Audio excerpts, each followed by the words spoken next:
সুপ্রিয় ভিউয়ার্স, আজকে আমাদের রাত্রের খাদ্যর মেনুটি আজকে আপনাদের বলছি। এটা হলো লাউ ভাজি, এটা ডিম, এটা শাক ভাজি, আর এটা হলো কালিজিরা লাউয়ের কি লাউয়ের সুসা, আলুর সুসা আর কালিজিরি আর মাছের মাথা দিয়ে সুন্দরভাবে ভর্তা। আসলে অসাধারণ। এটা আমাদের রেজেকে ছিল আজকে। এটা ছোটো বোনের বাসায় থেকে পাঠিয়েছে।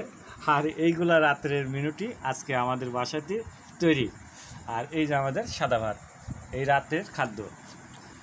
আজকে আপনাদের দৃশ্যটি তুলে ধরলাম। মাঝে সাঝে আমি খাদ্যগুলো দৃশ্য দিয়ে থাকবো আজকে আপনাদের মাঝে সাঝেই। সবাই ভালো থাকবেন, সুস্থ থাকবেন, এটাই আশা কামনা। সবার নিজের প্রতি খেয়াল রাখবেন, নিজের যত্ন রাখবেন। এখন বাচ্চাদের ঠান্ডা, বড়দের ঠান্ডা, জ্বর আসছে প্রত্যেকটা প্রায় ঘরেই। অবশ্যই আপনাদের নিজের প্রতি খেয়াল রাখবেন। অনেক ধন্যবাদ।